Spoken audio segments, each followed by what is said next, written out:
नमस्कार, मैं Rajesh Sharma, 7 India news में आपका स्वागत है। जो कि आज 21 जून है और आज योगा दिवस है और ये हमारे लिए मतलब भारत के लिए सौभाग्य की बात है कि जो यहाँ के जो ऋषि-मुनि हैं, जो पूर्वज हैं, जो उन्होंने एक नया शोध किया था कि शरीर स्वस्थ कैसे हो आयुर्वेद की विधा और ये जो योग की विद्या उन्होंने याद की थी।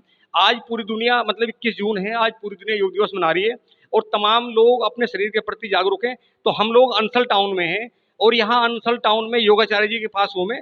लगातार यहाँ क्लास चलती है, कई साल से क्लास चलती है और आज भी जिस तरह योगा किया गया, मैं तमाम दर्शकों को वो सब वीडियो दिखाऊँगा।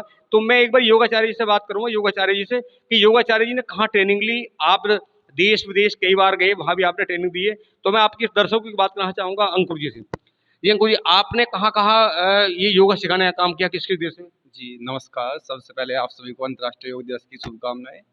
जी, मैं सर्वप्रथम मतलब पहले ऋषिकेश गया, वहाँ पे अपनी शिक्षा उत्तीर्ण की मैंने मतलब पहले जो कॉलेज है वहाँ पे जय श्री राम कॉलेज है, वहाँ पे पढ़ाई की। उसके बाद मैं 2 साल का कोर्स था, वो किया। उसके बाद मैंने यहाँ पे मेरठ में यहाँ सुशांत सिटी वहाँ पे खुद पे प्रैक्टिस कराई मतलब एक सेंटर खोला। उसके बाद थोड़ा मतलब मेरा बाहर का मुझे ऑफ़र मिला तो मैं चाइना चला गया। 1 साल के वहाँ पे मैंने जॉब की।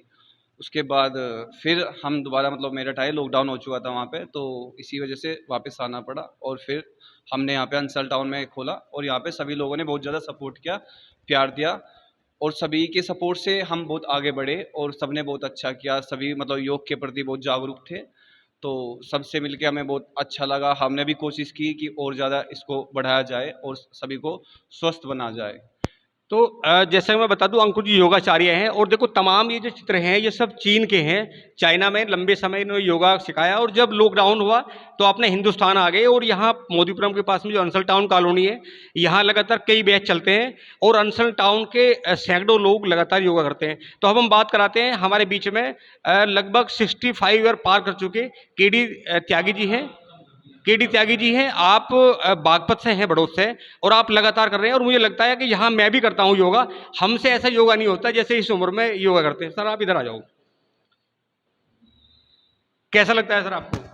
नमस्कार। इतना अच्छा लगता है कि मैं अपने आप को 30 से ज़्यादा का फील करता ही नहीं हूँ और मुझे लगभग 8 साल हो गए योगा में।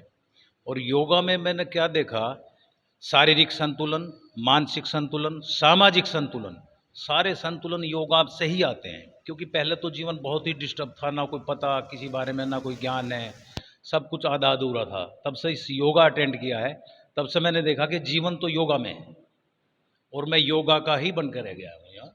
सुबह भी शाम भी मैं योगा में ही लीन रहता हूँ और आप सभी से निवेदन है योग दिवस पे कि आप भी इस पद्धति को अपनाएं और स्वस्थ रहें।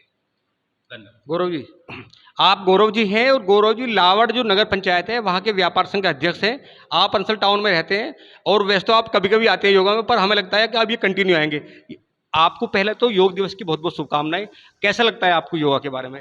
योगा के बारे में सभी को बहुत बहुत पहले तो सबसे पहले योगा की बहुत बहुत योग दिवस की सबको शुभकामनाएं। उसके बाद हमारे देश में मोदी जी ने एक 21 जून को योग दिवस के रूप में जो घोषित किया, तो इसे सारी दुनिया बहुत अच्छे तरीके से मना रही है और जागरूकता बढ़ी है। और मेरा मानना यह है कि इसे योग करने से स्वस्थ रहते हैं। बहुत बहुत बड़े ऋषि मुनियों ने और सब लोगों ने इतना प्रयास करने के बाद योग दिवस किया है और सबको स्वस्थ रहने के लिए करना चाहिए और मैं भी प्रयास करूंगा कि अब मैं भी परमानेंट आऊँ। क्योंकि मैं एक बार पुनः फिर दोहराऊंगा, ये जो हमारी धरोहर है, हमारे देश की धरोहर है, हमारे उन तपस्वियों और ऋषि मुनियों की धरोहर है जिन्होंने तप करने के बाद एक ऐसा शोध किया, ऐसा इजाद निकाला। क्योंकि ये बताया जाता है शास्त्रों में, ये शरीर है, ये शरीर 5 तत्वों से बना हुआ है और वे 5 तत्व वो हमारे शरीर में विद्यमान है और भगवान ने हमें प्रकृति दी है उन 5 तत्वों की। तो ये जो विधा तैयार की ऋषि मुनियों ने बहुत तप करने के बाद में, आज हमारे लिए बहुत सौभाग्य की बात है कि हमारे ऋषि मुनियों की जो धरोहर है पूरी दुनिया उसका पालन कर रही है। तो हमें लगता है कि हमारे देश के तमाम लोगों को, बच्चों को, बूढ़ों को, जवानों को और महिला पुरुषों को तमाम योगा करना चाहिए। पुनः एक बार फिर तमाम लोगों को, देशवासियों को और दुनिया के उन तमाम लोगों को जो इस समय योगा कर रहे हैं, उन सबको योगा दिवस की बहुत बहुत शुभकामनाएं।